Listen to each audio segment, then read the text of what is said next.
आज हमारा सब रिंग के रिलेटेड एक थ्योरम है।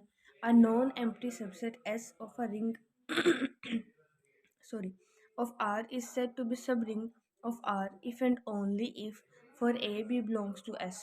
अब देयर इज अ कंडीशन, एक तो टर्म ये यूज होती है इफ एंड ओनली इफ, और एक टर्म यूज होती है देन। अगर देन हो तो आपको ए गिवन होता है, आपने बी यानी एक फर्स्ट पार्ट गिवन होता है, सेकंड पार्ट प्रूव करना होता है। और अगर इफ एंड ओनली इफ की कंडीशन दी हो तो ये लेके ये चीज़ प्रूव करनी है और ये चीज़ लेके ये चीज़ प्रूव करनी है। तो अब हमारे पास है suppose S is a sub ring of are, जो पहला पार्ट है a non empty subset S of R. तो हमने ले लिया suppose S is a subgroup of R. Subgroup लेंगे तो उसको सब रिंग प्रूव करेंगे ना। उसने कहा है कि ये सिर्फ सब रिंग तब होगी जब ये कंडीशन सेटिस्फाई कर रही हैं, ठीक है।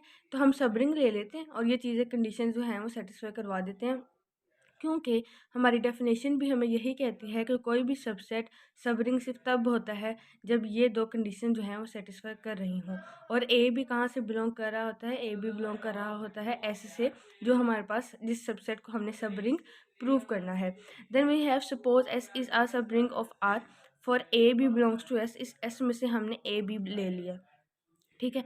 अब चूंकि सब रिंग है तो सब रिंग के ऊपर दो प्रॉपर्टीज, उसके ऊपर रिंग वाली प्रॉपर्टीज भी होल्ड होती होंगी। अगर रिंग वाली प्रॉपर्टीज होल्ड होती हैं तो उसके ऊपर सबसे पहली कंडीशन है रिंग की विद रिस्पेक्ट टू एडिशन की। अगर हम बात करें, क्योंकि रिंग में ये चीज़ इंक्लूड है कि ये अबेलियन ग्रुप होती है विद रिस्पेक्ट टू एडिशन। और अबेलियन ग्रुप की सबसे पहली प्रॉपर्टी कौन सी है? वो प्रॉपर्टी ये है कि वो जो सेट है वो क्लोजर प्रॉपर्टी उसके ऊपर होल्ड हो रही होती है। तो अगर यहाँ पे बी बिलोंग कर रहा है एस से तो माइनस बी इसी ऐसे से बिलोंग करेगा। ए बिलोंग कर रहा है एस से तो माइनस ए भी इसी एस में से बिलोंग कर रहा होगा। तो हमने यहाँ पे माइनस बी भी ले लिया। अगर मैं इस ए को और इस माइनस बी को ले लूँ, क्योंकि दोनों इसी टर्म से बिलोंग कर रहे हैं, इसी सेट से बिलोंग कर रहे हैं, तो ए प्लस इंटू माइनस बी करूँगी तो ये क्या आ गया, प्लस माइनस माइनस। तो ज़ाहिर सी बात है, अगर मैंने कल भी कि आपको एग्जाम्पल दी थी पिछले लेक्चर में कि अगर हम सेट ले लें 0 1 2 3 4 5 6, तो अगर मैं 2 को ए ले रही हूँ, 3 को बी ले रही हूँ, तो 2 और 3 को मल्टीप्लाई करूँगी तो आंसर क्या आ जाएगा, मेरे पास 6 आएगा, जो कि ऑलरेडी आंसर उसमें मौजूद है। सेम लाइक दैट, अगर मैं ए और बी को माइनस प्लस कर रही हूँ तो अब मेरे पास जो आंसर आएगा जो ऑलरेडी ए और माइनस बी एस में से बिलोंग कर रहे हैं, तो ए माइनस बी का जो आंसर आएगा वो भी एस में से बिलोंग करेगा, जो कि हमारी फर्स्ट कंडीशन है और वो सेटिस्फाई हो चुकी है। अगेन मैं वही एग्जांपल यहीं पे दोबारा कोट करूँगी। ए वो 0 1 2 3 4 5 6, ए मैंने ले लिया 2 एंड बी ले लिया मैंने 3, और 2 और 3 का अगर मैं मल्टीप्लाई कर रही हूँ तो आंसर अगेन किससे बिलोंग कर रहा है, इसी सेट से विच इज़ 6। तो अगर ए भी बिलोंग कर रहा है एस से, बी भी बिलोंग कर रहा है एस से, तो इन दोनों का प्रोडक्ट भी एस से बिलोंग करेगा। क्योंकि अगर अगर आप इस चीज़ को भी मैंने आपको एग्जांपल से समझा दिया, अगर आप विद रिस्पेक्ट टू प्रॉपर्टी इस चीज़ को प्रूव करना चाह रहे हैं, तो हमें पता है कि सब रिंग में सब एक रिंग में क्या होता है, abelian group with respect to addition होता है और subgroup with respect to multiplication होता है। तो subgroup semigroup with respect to multiplication होता है। तो सेमी ग्रुप में क्या है, सबसे पहली प्रॉपर्टी यही है एक ग्रुप की कि वो क्लोजर प्रॉपर्टी होती है। तो क्लोजर प्रॉपर्टी भी उसी सेट में से बिलोंग करेगी। अब हमने ये चीज़ ली, इसका फर्स्ट पार्ट लिया और इसके सेकंड को प्रूव कर दिया। अब हम सेकंड लेंगे और फर्स्ट को प्रूव करेंगे। अब हम कन्वर्सली को देखते हैं। मैंने आपको डेफिनेशन में ये चीज़ समझाई थी कि हमने किसी भी सब सेट को सब रिंग प्रूव करना हो तो हम सिंपली ये दो प्रॉपर्टीज़ प्रूव कर देते हैं, ठीक है। अब तो उसने ये कहा है कि हमने ये चीज़ तो प्रूव कर दी, अब आपने कहा कि ये चीज़ किसी सेट पे प्रूव हो रही है, होल्ड हो रही है, आप ये बताएं कि क्या वो सेट सब रिंग बन जाएगा, ये चीज़ हमने शो करनी है। तो सब रिंग की अगर हम मैनुअल डेफिनेशन देखें तो सब रिंग वही है, वही सबसेट होता है जिसके ऊपर रिंग की सारी प्रॉपर्टीज़ होल्ड होती हों। तो रिंग की प्रॉपर्टीज़ कौन सी हैं? रिंग की 9 प्रॉपर्टीज़ हैं। Number 1 is abelian group with respect to addition, ठीक है, जो कि 5 प्रॉपर्टीज़ बनती हैं। Then we have semigroup with respect to multiplication.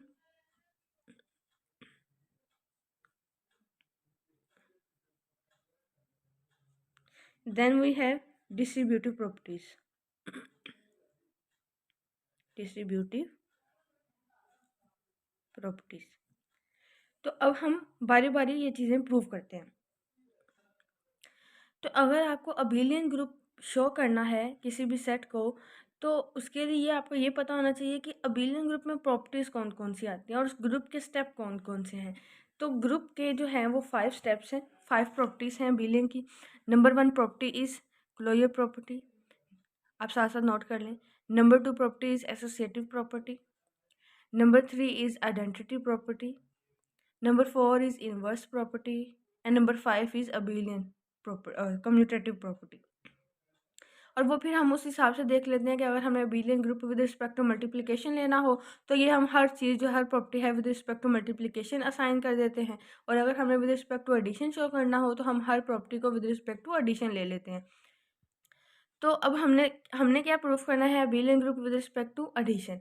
अब मैं आपको इसके साथ साथ एक एमसीक्यूज भी क्लियर करवा देती हूँ कि अगर कोई भी ऐसा सेट है जिसके ऊपर सिर्फ क्लोजर प्रॉपर्टी होल्ड होती है तो उसको कहा जाता है ग्रुपोइड। अगर उसके ऊपर दो प्रॉपर्टीज यानी क्लोजर प्रॉपर्टी और एसोसिएटिव प्रॉपर्टी ये दो प्रॉपर्टीज होल्ड होती हों उसे कहते हैं सेमी ग्रुप। थर्ड प्रॉपर्टी, अगर किसी के ऊपर closure property, associative property and identity property किसी सेट के ऊपर होल्ड होती हों तो उसे कहते हैं मोनोइड। देन वी हैव, अगर किसी सेट के ऊपर closure property, associative property, identity and inverse property exist करती हों तो उसे कहते हैं ग्रुप। और अगर किसी के ऊपर पांचों प्रॉपर्टीज होल्ड होती हों with along with commutative property तो हम उसको कहते हैं अबेलियन ग्रुप। तो हमने यहाँ पे क्योंकि with respect to addition show करना है तो हम एडिशन के लिहाज से 5 प्रॉपर्टीज़ को शो करवाएंगे। तो सबसे पहले क्लोजर प्रॉपर्टी तो होल्ड होती है, ये तो हमने इस चीज़ पे भी देख लिया कि क्लोजर प्रॉपर्टी होल्ड हो रही थी तो आंसर उसमें बिलोंग कर रहा था, तो हमने ये लिख दिया कि क्लोजर प्रॉपर्टी होल्ड हो रही है। उसके बाद है एसोसिएटिव प्रॉपर्टी। अगर क्लोजर प्रॉपर्टी होल्ड हो रही है, क्लोजर प्रॉपर्टी होता क्या है कि ए और बी सेट में से बिलोंग कर रहे हैं, उनको ऐड करें, क्योंकि हम एडिशन की बात कर रहे हैं, उनको ऐड करेंगे तो आंसर भी उसी सेट से बिलोंग करेगा। एसोसिएटिव प्रॉपर्टी क्या है, ए प्लस बी प्लस सी, यानी उस सेट में से कोई भी 3 एलिमेंट लें, उनको ऐड करें, आंसर अगेन उसी सेट में बिलोंग करे, इसे कहते हैं associative property. Then we have identity. Identity हमें पता है कि अगर एडिटिव आइडेंटिटी देखें तो वो ज़ीरो की बात होती है, ज़ीरो होता है, तो ज़ीरो भी अगर उस सेट में बिलोंग कर रहा है, क्योंकि अगर हम ए को ज़ीरो, लेट्स सपोज कि वो ज़ीरो उसमें से बिलोंग नहीं कर रहा, तो प्रूफ करके देख लेते हैं कि कर भी रहा है या नहीं। तो मैंने ये ले लिया कि ए भी मैं उस सेट में से बिलोंग करवा रही हूँ, ज़ीरो भी उस सेट में से बिलोंग करवा रही हूँ, लेट। तो क्या मैं देखूँ कि उनको ऐड करने से आंसर वही आता है, तो यस, ऐड करने से आंसर वही आ रहा है, ए तो सेट में मौजूद ही मौजूद है। तो हमने क्या किया, ये तो गिवन भी है कि ए और बी जो है वो बिलोंग कर रहा है एस से, तो ज़ीरो तो कोई फ़र्क ही नहीं डालता, तो उसने आइडेंटिटी भी मौजूद होगी। 3 प्रॉपर्टीज़ हैं तो मोनोइड तो ये बन गया। अब फोर्थ प्रॉपर्टी क्या है, अगर इसके ऊपर क्लोजर प्रॉपर्टी होल्ड हो रही है, आइडेंटिटी भी है, तो इसका मतलब है अगर ए इससे बिलोंग कर रहा है तो माइनस ए भी इससे बिलोंग कर रहा होगा, तो ए माइनस ए आंसर क्या आएगा, ज़ीरो। ज़ीरो किससे बिलोंग कर रहा है, वो तो ऑलरेडी एस से बिलोंग कर रहा है। इसका मतलब है कि यहाँ पे inverse property with respect to addition भी होल्ड हो रही है। ये देखें, अगर ज़ीरो भी ऐसे बिलोंग कर रहा है, ए भी ऐसे बिलोंग कर रहा है, तो हमने गिवन क्या है, ये चीज़ दोनों प्रॉपर्टीज़ लेनी है ना, तो ए माइनस बी लूँगी। अगर ए मैंने लिया हुआ है एज इट ए ज़ीरो और बी मैंने लिया हुआ है ए, तो ज़ीरो माइनस ए क्या होगा, माइनस ए। तो ये किसका है, ये तो ए का इन्वर्स है ना, तो इन्वर्स एग्जिस्ट हो गया। इसका मतलब ये एडिशन विद रिस्पेक्ट ये विद रिस्पेक्ट टू एडिशन तो ग्रुप बन गया है। अब इसके ऊपर सेम वैसे ही देखेंगे, अगर मैं ए प्लस बी कर रही हूँ, कोई भी 2 एलिमेंट ले रही हूँ सेट से, और बी प्लस ए कर रही हूँ, तो वो दोनों कम्यूटेटिव प्रॉपर्टी होल्ड हो जाएगी। तो क्या होगा, क्योंकि ये देखें, क्लोजर प्रॉपर्टी भी होल्ड होगी, एसोसिएटिव भी होल्ड होगी, आइडेंटिटी भी होल्ड होगी, इनवर्स भी होल्ड हो गई है और कम्यूटेटिव भी होल्ड हो गया, तो क्या बन गया, ये विद रिस्पेक्ट टू एडिशन एक अबेलियन ग्रुप बन गया। अब हमने कौन सी सेकंड चीज़ शो करवानी है, सेकंड हमने ये शो करवानी है कि ये सेमी ग्रुप हो विद रिस्पेक्ट टू मल्टीप्लिकेशन। तो विद रिस्पेक्ट टू जब मल्टीप्लिकेशन शो करेंगे सेमी ग्रुप, तो सेमी ग्रुप के लिए हमें कितनी प्रॉपर्टीज शो करवानी है, सेमी ग्रुप के लिए हमें 2 प्रॉपर्टीज शो करवानी है, एक क्लोजर, दूसरी एसोसिएटिव। तो हमने इस सेट में से 2 एलिमेंट्स ले लिए, ये तो हम ऑलरेडी गिवन है ये चीज़ कि इस चीज़ को लेके ये चीज़ प्रूव करनी थी। तो क्लोजर प्रॉपर्टी क्या है, कोई भी 2 एलिमेंट ले सेट में से और वो उसका जो मल्टीप्लिकेशन करें तो वो भी सेट से बिलोंग करता हो। तो ये तो हम इस गिवन पार्ट से ही बिलोंग करवा देंगे, शो करवा देंगे कि ये हमारे पास क्लोजर प्रॉपर्टी है। उसके बाद अगर एसोसिएटिव प्रॉपर्टी की बात करें तो ए इंटू बी इन सी और इज इक्वल्स टू आ जाएगा ए बी और सी, यानी ये भी एसोसिएटिव प्रॉपर्टी भी होल्ड हो रही है, तो इसका मतलब है कि ये सेमी ग्रुप भी हो गया। सेम लाइक दैट हमारे पास जो ये है distribution properties, distribution property of multiplication over addition and distributive property of addition over multiplication, यानी लेफ्ट डिस्ट्रीब्यूशन ला है, राइट डिस्ट्रीब्यूशन ला, दोनों ही होल्ड हो रही हैं। तो इट्स मीन कि ये जो एस है हमारे पास, ये क्या हो डिक्लेयर हो गया है, ये हमारे पास एक सब रिंग डिक्लेयर हो गया है। आई होप आपको ये थ्योरम समझ आ गया होगा। सबरिंग से मिलता हुआ एक और थ्योरम है, intersection of two subrings of a ring R is a subring of R. यानी एक रिंग है आर, उसके हमने दो सेट लिए थे जिसको सबरिंग प्रूव कर चुके हैं। अब उन दो सबरिंग्स का जब हम इंटरसेक्शन लेंगे तो जो रिजल्टिंग सब सेट बनेगा हमारे पास वो भी उसी रिंग आर की सबरिंग होगी। ये चीज़ हमने प्रूव करनी है। तो हमने ले लिया कि एस एंड टी कोई भी दो सबरिंग्स हैं जो कि ऑलरेडी गिवन है स्टेटमेंट में, तो हमने उनका नाम दे दिया S and T be two सब रिंग्स ऑफ आर। अब हमने क्या किया कि उन्होंने इंटरसेक्शन की बात की तो मैंने एस एंड टी के इंटरसेक्शन से ए और बी दो एलिमेंट्स को बिलोंग करवा दिया। हमने ये चीज़ डेफिनेशन में पढ़ी थी कि किसी भी सेट को सब रिंग प्रूफ करने के लिए दो डेफिनेशन आप फुलफिल करवा दें, एक a minus b belongs to R and belongs to S and a b belongs to S. Same उसी कंडीशन को हम फुलफ़िल करवाएंगे यहाँ पे। अगर ए बी इन दोनों के इंटरसेक्शन से बिलोंग कर रहा है, इसका मतलब इंटरसेक्शन में कौन सी चीज़ें आती हैं जो दोनों में कॉमन होती हैं। This implies that a b belong कर रहा है एस से भी और ए बी बिलोंग कर रहा है टी से भी। तो अगर ए बी इससे बिलोंग कर रहा है और ए बी टी से भी बिलोंग कर रहा है तो इन दोनों का जो सब्ट्रैक्शन होगा वो भी एस से बिलोंग करेगा, इन दोनों का सब्ट्रैक्शन टी से भी बिलोंग करेगा। ठीक है, सेम वैसे ही इन दोनों के क्योंकि ये दो एलिमेंट्स इसी सेट के हैं तो इन दोनों का प्रोडक्ट भी इसी सेट में बिलोंग करेगा, इन दोनों का प्रोडक्ट भी सेट में बिलोंग करेगा।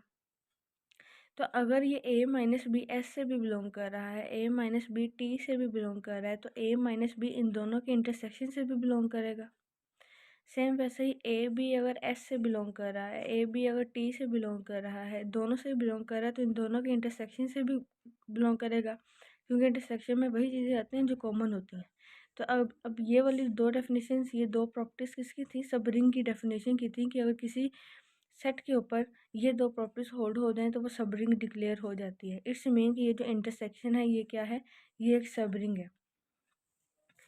अब यहाँ पे एक छोटा सा नोट है वो भी देख लें, intersection of any number of sub rings of a ring R is a sub ring of R. मतलब कि intersection of any number of, एक रिंग आर ले लें, उसके जितनी मर्जी नंबर ऑफ सब रिंग्स ले लें, आप उसमें से दो सब रिंग्स ले लें, तीन ले लें, चार ले लें, उन सब का इंटरसेक्शन ले लें, जितनी मर्जी सब रिंग्स का इंटरसेक्शन ले लें, रिजल्ट आपको सब रिंग ही मिलेगी। अब इसके साथ ही छोटा सा एक थ्योरम है, if p is prime number then the set z of p, यानी set of integer numbers containing prime numbers is a field. तो पिछले लेक्चर में हमने ये चीज़ बहुत अच्छे के तरीके से डिस्कस कर चुके हैं, लेकिन अगर इसी चीज़ का प्रूफ करना हो तो बेसिकली हमने यहाँ पे ये प्रूफ करना है कि जी एन जो है फील्ड सिर्फ तब होगा, जी एन फील्ड सिर्फ तब होगा जब एन यहाँ पे ये जो है ये कोई ना कोई प्राइम नंबर हो। For example Z7, Z11, Z5, ये चीज़ें होंगी तो वो फील्ड बन जाएगा। ठीक है, तो हमें पता है कि अगर मैं फॉर एग्जांपल मैं Z6 की बात करूँ तो 0 1 2 3 4 5 तक नंबर जाएंगे, टोटल ये 6 नंबर्स बनते हैं इंक्लूडिंग ज़ीरो। सेम वैसे अगर मैं जी पी की बात करूँ तो ये ज़ीरो को इंक्लूड करते हुए ये पी नंबर्स बनेंगे, p-1 तक चलेगा हमारे पास। अब हमने इसको क्या शो करना है, हमने इसको फील्ड शो करना है। फील्ड की डेफिनेशन पढ़ते हुए हम ये चीज़ बखूबी पढ़ चुके हैं कि every field is an integral domain, ये हम थ्योरम भी प्रूव कर चुके हैं। तो इसका मतलब है कि अगर ये फील्ड है तो ये इंटेग्रल डोमेन भी होगी। हम इंटेग्रल डोमेन शो कर देते हैं, फिर हम इजीली ये कह सकते हैं कि ये फील्ड है। तो we have to show that Z P is an integral domain. और इंटेग्रल डोमेन की अगर हम डेफिनेशन देखें तो इंटेग्रल डोमेन की डेफिनेशन ये कहती है कि इसके पास कोई भी ज़ीरो डिवाइज़र नहीं होता, यानी कि यहाँ पे a b equal to zero तो होता है, लेकिन या तो ए ज़ीरो हो जाता है या बी ज़ीरो हो जाता है। Either a is equals to zero और b is equals to zero, दोनों नॉन ज़ीरो नहीं रहते, ये नो ज़ीरो डिवाइज़र हो गया। तो इसके लिए हमने क्या किया कि इसके लिए ए और बी कोई भी जी पी एलिमेंट से बिलोंग करवा दिए। हमने क्या लिया है ए डॉट बी, जो कि ज़ीरो डिवाइज़र की डेफिनेशन है। तो यहाँ पे नो ज़ीरो डिवाइज़र कब होगा, जब या ए ज़ीरो शो हो जाएगा या बी ज़ीरो शो हो जाएगा। तो अगर तो ये ए डॉट बी का जो प्रोडक्ट है वो इक्वल टू ज़ीरो है, इट्स मीन पी डिवाइड कर रहा है जो प्राइम नंबर है। तो हम पीछे ये थ्योरम भी पढ़ चुके हैं कि every finite integral domain is a field, तो ये भी तो फाइनाइट है, ठीक है। तो अब यहाँ पे क्या है कि ए डॉट बी जो है इसको पी डिवाइड कर रहा है, तो ये सिर्फ कंडीशन तब फुलफिल हो सकती है अगर यहाँ पे पी प्राइम है, तो या तो ए पी से डिवाइजेबल हो या बी। मैं इसकी एग्जांपल आपको इस तरह से दूंगी। फॉर एग्जांपल मेरे पास है ऊपर 49 which can be written as 7 into 7, ठीक है। नीचे प्राइम में कोई 7 ही ले लेती हूँ। तो अब देखें, ये सिर्फ इससे तब डिविजिबल है जब इनमें से कोई एक एलिमेंट जो है वो इससे डिवाइड होता होगा। अब ये तो सेम एलिमेंट हो गया, मैं आपको एक और इसकी एग्जांपल देती हूँ। हम अगर इसी तरह से कंसिडर करते हैं 90 को हम लिख सकते हैं ना 3 into 30। तो मैं यहाँ पे प्राइम नंबर ले लेती हूँ, कोई 5 ले लेती हूँ। तो यहाँ पे देखें 3 तो 5 से डिविजिबल नहीं है, लेकिन 30 तो 5 से डिविजिबल है। यानी कोई भी प्राइम नंबर किसी नंबर को सिर्फ तब तक डिवाइड कर सकता है जब उनमें से कोई ना कोई एक नंबर खुद डिविजिबल हो बाय हो उस प्राइम नंबर के। तो सेम वैसे मैंने कहा कि यहाँ पे अगर ये पी इसको डिवाइड कर रहा है ए डॉट बी को, तो ये सिर्फ तब पॉसिबल है या तो ए से डिविजिबल हो या बी से डिविजिबल हो। तो अगर ए से डिविजिबल है या बी से डिविजिबल है, इसका मतलब है किसी ना किसी एक एलिमेंट को तो नॉन ज़ीरो होना पड़ेगा। तो यहाँ पे वो कंडीशन हो गई कि अगर ये नॉन ज़ीरो है, तो अगर ये p इसको a को डिवाइड कर रहा है, ठीक है, तो इसका मतलब है कि a को अगर हम जब p से ज़ीरो करेंगे तो रिमाइंडर ज़ीरो बचेगा। जैसे यहाँ पे मैं 5 को 30 पे 30 को 5 से डिवाइड करूँगी तो रिमाइंडर क्या बचेगा, ज़ीरो बचेगा। तो यही कहा है कि अगर a डिविजिबल बाय p है तो इसका रिमाइंडर ज़ीरो होगा, और अगर b डिविजिबल बाय p है तो इसका रिमाइंडर ज़ीरो होगा। तो अगर ये ज़ीरो, ये तो नहीं लाना चाहिए था ना हमें, क्योंकि ज़ीरो डिवाइज़र की डेफिनेशन तो ये कहती है a b equal to zero है और ए और बी दोनों नॉन ज़ीरो है। यहाँ पे तो एक टर्म ज़ीरो बन रही है, क्योंकि एट अ टाइम तो एक ही कंडीशन फुलफिल हो सकती है। Thus Z P has no zero divisor. अगर वो कोई ज़ीरो डिवाइज़र नहीं है तो वो इंटेग्रल डोमेन है, और अगर इंटेग्रल डोमेन है तो ये फाइनाइट भी है। दोनों चीज़ें मिलकर अब क्या बन गई, every finite integral domain is a field.